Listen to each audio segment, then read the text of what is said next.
तर पुन्हा एकदा स्वागत तुमचं सगळ्यांचं. तर दुसरा जो प्रकार सांगितलेला आहे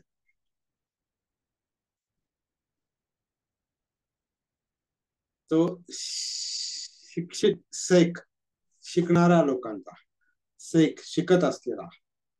आणि त्याच्यामध्ये आपण मगाशी पाहिलं की स्वतःपन्न, सकृतागामी, अनागामी हे प्रकार येतात. हा एक वेगळा अभ्यासाचा भाग आहे. परंतु हे तिन्ही ज्या अवस्था आहेत हे जो धम्म मार्गावर आहे, जो मुक्तीच्या मार्गावर आहे, निपाणाच्या मार्गावर आहे, बुद्धत्वाच्या मार्गावर आहे, त्याला त्याला मिळणाऱ्या ह्या तीन अवस्था आहेत. त्याच्या प्रगतीचा हा एक काय मॅप आहे. मॅप, त्या प्रगतीचा हा काय आहे, मॅप आहे. तर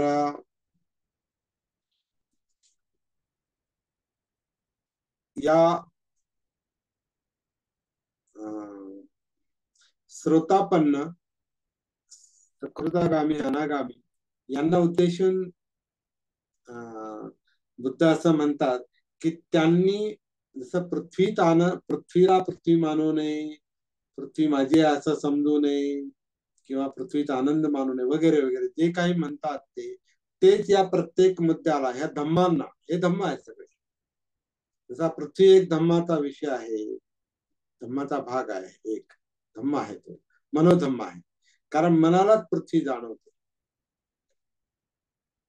तसं पाणी, तेज, वायू, भूत वगैरे वगैरे आणि पुढच्या सगळ्या ध्यानाच्या अवस्था ज्या आहेत, आता ह्या सुद्धा म्हणजे रूप ध्यान, अरूप ध्यान असं एक काही जे काही अभ्यासाचा भाग आहे.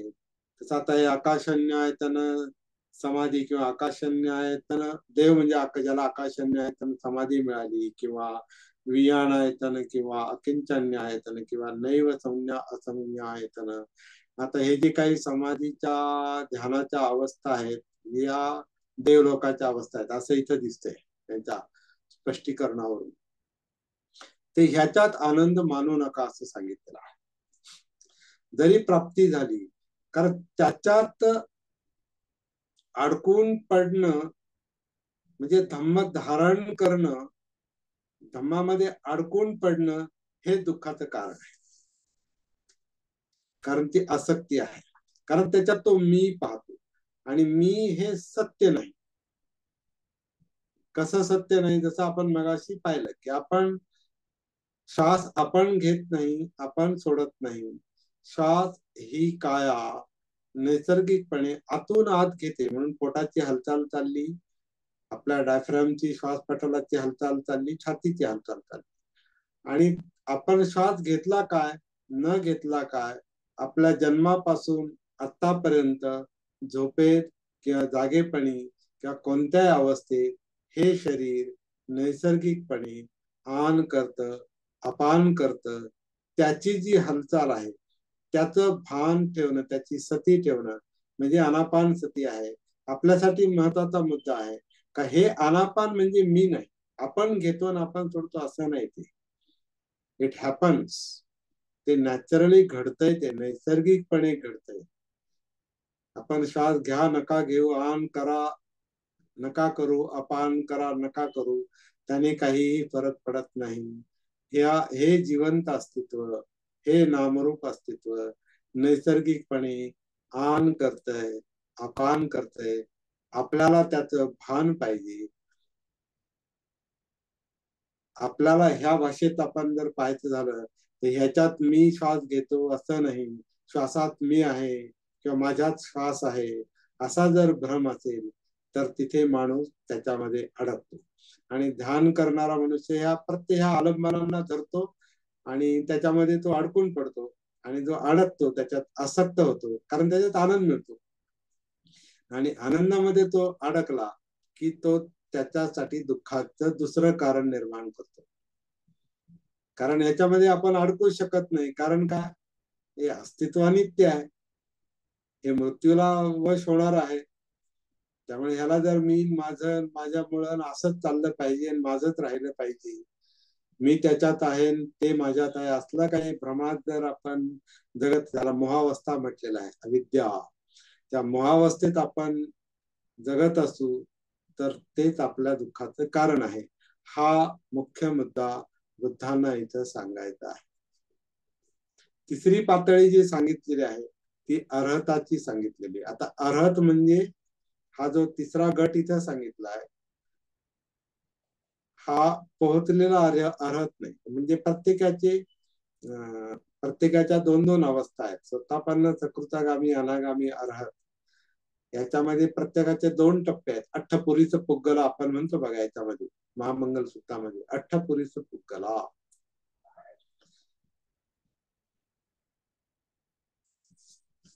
8 पुरुष, 8 पुद्गल, 8 लोक. कोणते 8 लोक? श्रोतापन्नच्या मार्गावर असलेला, श्रोतापन्न झालेला, सकृतागामीच्या मार्गावर असलेला, सकृतागामी झालेला, पोहोचलेला, अनागामीच्या मार्गावर असलेला, अनागामी अवस्थेला पोहोचलेला. तसा हा जो तिसरा गट आहे, हा अर्हत पदाच्या मार्गावर तो मार्गस्थ आहे, पोहोचलेला नाही. जेव्हा तो पोहोचेल तेव्हा तो अर्हत पदाला पोहोचतो, तोपर्यंत तो अर्हताच्या मार्गावर असतो. तर या अर्हताला सुद्धा बुद्ध तेच समजावून सांगतात की भिक्खूंनो, जो भिक्खू अर्हत आहे, आता भिक्खूच अर्हत होईल असं नाही. म्हणजे हा थोडासा मला कधी कधी खटकणारा मुद्दा होतो. कोणताही साधक कोणताही साधक, तो भिक्षू असो नाही तर नसो, कोणतेही कपडे घालणारा असो, भारतातला असो नाही तर बाहेरचा असो, कोणत्याही प्रांतातला असो, जो या मार्गावर आहे, तो चिवरधारी असो, भिक्षू असो नाही तर नसो, त्याने जर व्यवस्थित साधना केली, समजून घेतली आणि व्यवस्थित साधना केली, तर तो अर्हत पदाला पोहोचू शकतो आणि पुढे जाऊ शकतो. हे बुद्धांचंच म्हणणं आहे, आपलं नाही. बुद्धांनी जसं म्हटलेलं आहे की प्रत्येकामध्ये बुद्धत्वाचं बीज आहे, प्रत्येक जण बुद्ध होऊ शकतो. तर भिक्खूंना उद्देशून हे सांगितलं असं सगळ्या सूत्रांमध्ये आलेलं आहे, कारण भिक्षूंनी त्याचं संकलन केलेलं आहे. त्यामुळे ते भिक्खू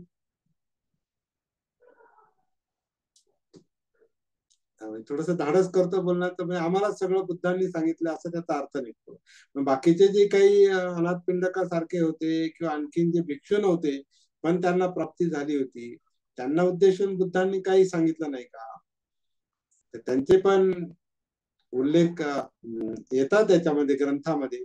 परंतु सर्व काही भिक्षूंनाच प्राप्त होईल, त्यांना जास्त संधी आहे म्हणून त्यांना लवकर प्राप्त होईल, एक संधी आहे त्यांना म्हणून ते होतं. परंतु जो प्रयत्न करतो त्याला सुद्धा ते मिळू शकतं. तर थोडस मी मुद्दा सोडून हे मुद्दाम बोलतोय की आपल्याला थोडस त्या चाकोरीतून बाहेर यायचंय, कारण तोही एक धारण केलेला धर्म आहे, त्याच्यातही मी आहे. अर्हताला उद्देशून बुद्ध म्हणतात, भिक्खूंनो, जो भिक्खू अर्हत आहे, क्षीणाश्रव आहे, म्हणजे ज्याचे चित्तमल क्षीण झाले, क्षीण आश्रव म्हणजे ज्याचं चित्तमल क्षीण झालेलं आहे, जो ज्यानं ब्रह्मचर्य पाळलेलं आहे. ब्रह्मचर्य म्हणजे श्रेष्ठ आचरण करणं. ब्रह्मचर्य म्हणजे केवळ सेक्शुअल त्या अर्थानं नाही. ब्रह्मचर्य म्हणजे जो श्रेष्ठ आचरण करतो, ज्याला जसं आता मैत्री, करुणा, मुदिता, उपेक्षा, याला 4 ब्रह्मविहार म्हटलंय. तर ते ब्रह्मचार्याने पाळावायचे नियम, प्रकार वगैरे असं नाही. त्या 4 मनोवस्था आहेत आणि त्याला श्रेष्ठ अवस्था, ब्रह्म म्हणजे श्रेष्ठ. तर हे जो ब्रह्मचर्य पाळतो, जे करावायचे जे त्याने केलेलं आहे, अर्हताला उद्देशून म्हणतात, जे करायचं ते त्याने केलं, आपले ओझे खाली ठेवले आहे, ज्याने सत अर्थाला प्राप्त केले आहे, भवबंधनांचा उच्छेद केला आहे. आता हे भवबंधन, भव म्हणजे बनणे, होणे, टू बी, होणे, अस्तित्व, म्हणजे हे अस्तित्व म्हणजे भव आहे. तर हे याच्यात जे बंधन आहे, बंधनात जो अडकलेला आहे, त्या भवबंधनाचा ज्याने उच्छेद केलेला आहे, जो यथार्थ ज्ञानामुळे विमुक्त झाला आहे, यथार्थ ज्ञानामुळे, कुठल्याही ज्ञानानं मनुष्य विमुक्त होत नाही. यथार्थ ज्ञान जे विमुक्तीपर्यंत नेते म्हणजे ते बोधी आहे, ती प्रज्ञा आहे, यथार्थ ज्ञान. तर जो यथार्थ ज्ञानामुळे विमुक्त झाला आहे तो पृथ्वीला पृथ्वीच्या स्तरावर जाणतो. पृथ्वीला पृथ्वीच्या स्तरावर जाणल्यावर तो स्वतः पृथ्वी आहे असे समजत नाही.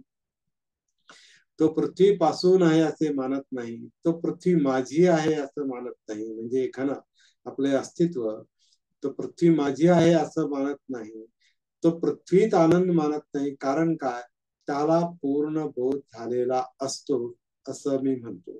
म्हणजे अर्हताला तो पूर्ण बोध होतो. आणि मग हे जसं पृथ्वीच्या बाबतीत ते सांगतात तसे सगळं पुढे मग पाणी, तेज, वायू, भूत, देव, प्रजापती, ब्रह्मा, आभास्वर वगैरे वगैरे ते निर्वाणापर्यंत असतात. आणि त्याच्यात ते म्हणतात त्याच्यात तो मी आहे, माझा आहे, माझ्यामुळे ते आहे आणि वगैरे वगैरे. असा ही मीची धारणा, ही सत्काय दृष्टी, हे अडकून पडणं, ह्याच्यातून अर्हत मोकळा होतो. म्हणून त्याने ओझं उतरवलंय. ओझं भव बंधन, भव म्हणजे बंधन, हे याच्यामुळेच, ह्या मी मुळेच भव बंधन आहे. आणि जो या मी मधून सत्कार दृष्टीतून आत्मभावातून हा अनात्मबोध हाच मुक्तीचा मार्ग आहे असं मला.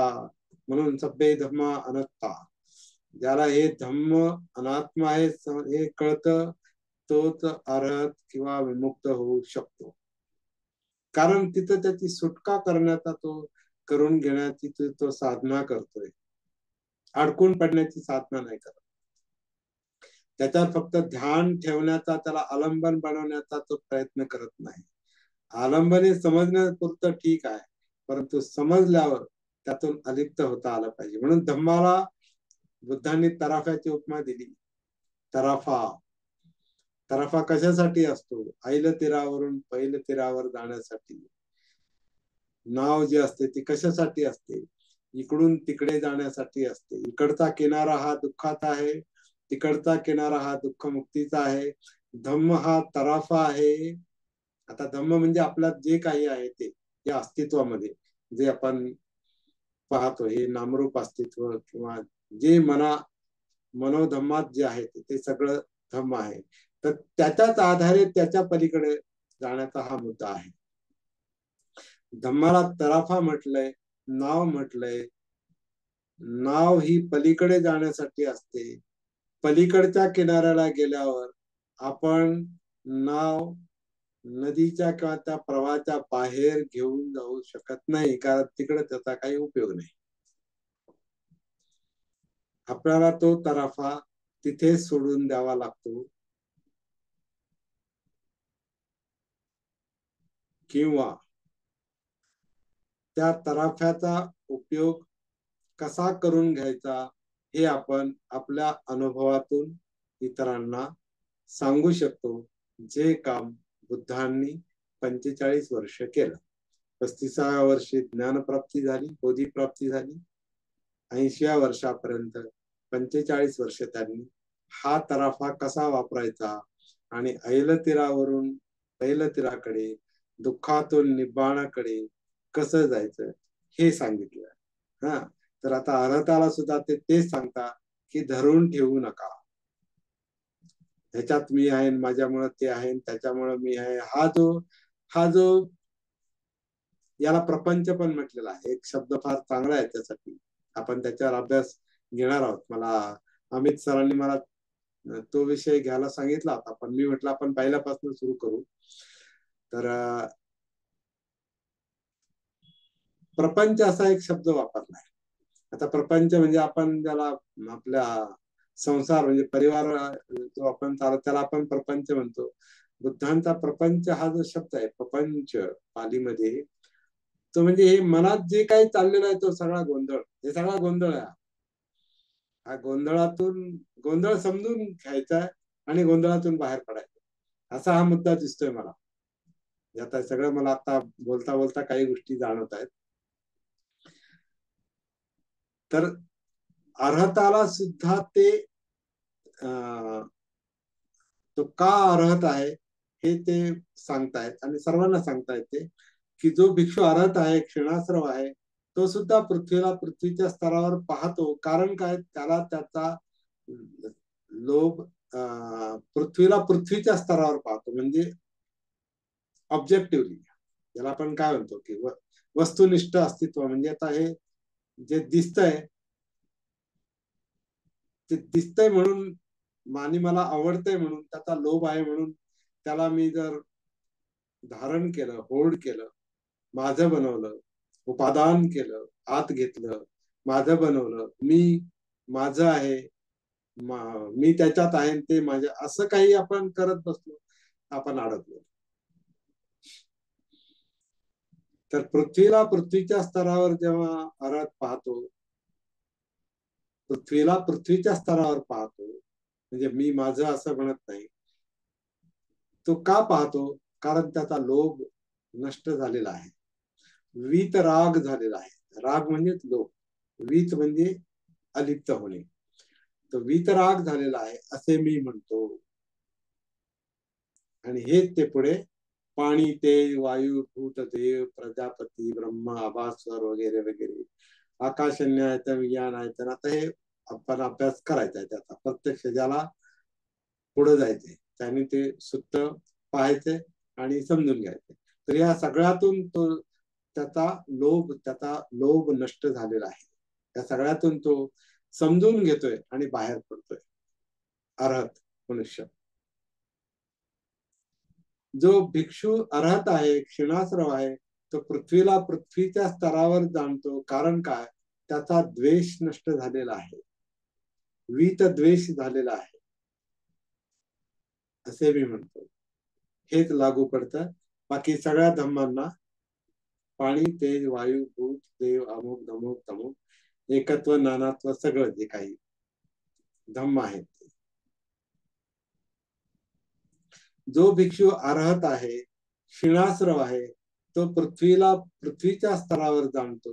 कारण काय, त्याचा मोह नष्ट झालेला आहे. आता मोह याचा अर्थ अज्ञान म्हटलेला आहे. मोह म्हणजे ऍक्च्युअली भ्रामक अवस्था, ज्याला आपण अनकॉन्शियस माइंड म्हणतो. ती मोहावस्था, ती अविद्या आहे. कारण तिथे ते जिथं अनकॉन्शियस आहे, अनकॉन्शियसला बोध होत नाही.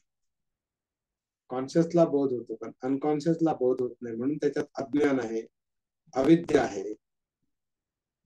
बुद्धांची जी साधना आहे हे अनकॉन्शियसला कॉन्शियस मध्ये कन्वर्ट करण्याची साधना आहे, असं माझं मत आहे. तर हे अज्ञान, हा मोह ज्याचा नष्ट झालेला असतो, तो अर्हत आहे, तो क्षीणाश्रव आहे आणि तो वीत मोह आहे, मोहातून बाहेर पडलेला आहे असं मी म्हणतो. अशाच प्रकारे हे सगळं पाणी, तेज, वायू, भूत, देव वगैरे वगैरे ह्या सगळ्या धम्मांना, मनोधम्मांना लागू पडतो.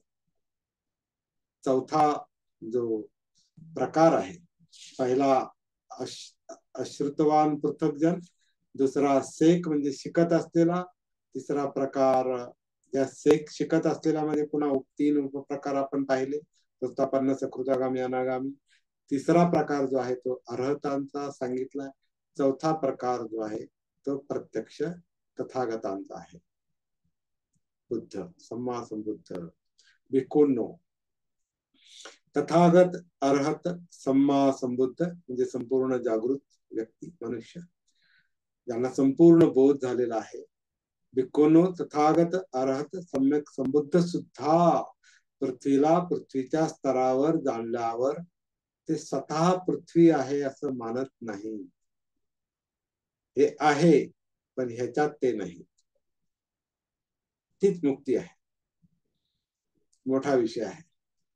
पृथ्वीला ते स्वतः पृथ्वी आहे असं मानत नाही, पृथ्वीत आहेत असं मानत नाही, मी पृथ्वी आहे हे मानत नाही, पृथ्वीत आनंद घेत नाही. हे असा हा जो ही जी मनोवस्था आहे त्याचं कारण काय, तथागतांनी संपूर्णपणे जाणले आहे असे मी म्हणतो. त्यांनी पृथ्वी धम्म जाणला, पाणी, जल, पृथ्वी, आप, तेज, वायू हे सगळं सर्व आकाश विज्ञान हे सगळे महाभूत जाणले. त्यानंतर जे देव हे प्रकार आहेत, आता काय हे त्या काळामध्ये ह्या संज्ञा वेगळ्या अर्थाच्या असतील माहिती नाही. आताचा ज्याला आपण देव किंवा ईश्वर परमेश्वर म्हणतो तो सर्व विश्वाचा निर्माता आणि सर्व काही सर्व सर्व त्याच्या हातात आहे, अशी आजची जी संज्ञा आहे आजच्या मनाची, तशी ती बुद्ध काळात तशीच असेल असं नाही. किंवा जे लोक बुद्धाचे अनुयायी होते त्यांनी देव ही काय मनोवस्था हे जाणलं असेल आणि म्हणून त्यांनी याच्यामध्ये त्याचा उल्लेख केलेला आहे. पण ती जी काही देव मनोवस्था आहे ती एक मनोवस्था आहे आणि तिला पृथ्वीसारखं ऑब्जेक्टिव्ह पाहिलं पाहिजे असं म्हटलेलं आहे. किंवा प्रजापती ही एक मनोवस्था असेल, ब्रह्म, आभास्वर, शुभकिन्नक देव, देव फल देव, अभिभू देव, आकाशन्यायतन देव किंवा विज्ञानायतन देव किंवा अकिंचन्यायतन देव किंवा नैव संज्ञायतन देव, श्रुताला, स्मृताला, विज्ञाताला, एकत्वाला, नानात्वाला, निर्वाणाला तथागत संपूर्णपणे जाणतात. भिक्खूंनो, तथागत अर्हत सुद्धा पृथ्वीच्या स्तरावर आणि या सगळ्याला त्या स्तरावर जाणतात. का जाणतात? त्याला ते अलिप्त का ठेवतात किंवा ते अलिप्त का होतात किंवा विमुक्त का होतात? कारण त्यांची तृष्णा हे दुःखाचं मूळ आहे. हे जाणून घेतल्यामुळे भवामुळे जन्म घेतलेल्यांना जसं जरामरण अटळ आहे हे ते जाणतात. म्हणून भिक्षूंनो, तथागत सर्वच्या सर्व तृष्णांचा क्षय, विराग, निरोध, त्याग, विसर्जन करून सर्वोत्तम सम्यक संबोधीचे जाणकार आहेत तथागत असे मी म्हणतो. हे स्वतः तथागत सांगतात. भगवान हे म्हणाले.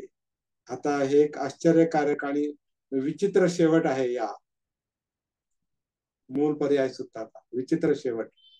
काय विचित्र शेवट? भगवानांनी हे सगळं सांगितलं आणि म्हणे भिक्खूंनी भगवंतांच्या भाषणाचे अभिनंदन केले नाही, भिक्षूंना हे आवडलं नाही असं ह्याच्यात आलंय. आता हे आहे की नाही बाबासाहेबांच्या संकेताप्रमाणे त्याच्यावर पुनर्विचार करण्याची गरज आहे. ज्याचं भिक्षूंनी अभिनंदनच केलं नाही ते सुत्त या ठिकाणी पहिल्यांदाच का टाकलं, कोणी टाकलं, हा सुद्धा एक संशोधनाचा मुद्दा आहे. माझं असं मत आहे की जी सोपी आणि उपयुक्त आणि प्रॅक्टिकल सुत्त आहे जे नंतर नंतर आलेले, उदाहरणार्थ 118 नंबरचं जे मध्यम निकाय म्हटलं अनापान सती सुत्त आहे, अतिशय सुस्पष्ट सुत्त आहे. मी तर म्हणतो त्याच्यामध्ये सतीपठ्ठाण पण आलेलं आहे. अनापान सती ही सतीपठ्ठांसाठीच आहे आणि सतीपठ्ठाणानंतर सप्तबोध्यांग या बोधीच्या प्रगतीच्या अवस्था आहे सप्तबोध्यांग, आणि त्याच्यातून शेवटी विमुक्ती मिळते, दुःखमुक्ती मिळते असं म्हटलेलं आहे. तर ते 118 नंबरचं जे सुत्त आहे ते फार महत्वाचं आहे. ते आधी का नाही असा मला एक प्रश्न पडतो. असो, तो आपल्या याचा मुद्दा नाही. मुख्य अभ्यास आपला या ठिकाणी संपलेला आहे. याला जोडून जी काय मूल पर्याय टीका वगैरे आहे त्याच्यामध्ये असं म्हटलंय की याच्यामध्ये ब्राह्मण होते म्हणून त्या ब्राह्मणांना ते आवडलं नाही. तर मला वाटतं त्याच्यावर आपण विचार करण्याची काहीच गरज नाही. ज्याचा आपल्याला फायदा आहे, लाभ आहे, आणि मला असं वाटतं आपण जी चर्चा केली त्याच्यामध्ये पुष्कळ गोष्टी या हिताच्या आहेत. आपण भगवंतांच्या या वचनाचं अभिनंदन करूया. कोणी नसेल केलं, आपण सर्वजण याचं अभिनंदन करूया. साधू साधू साधू. धन्यवाद.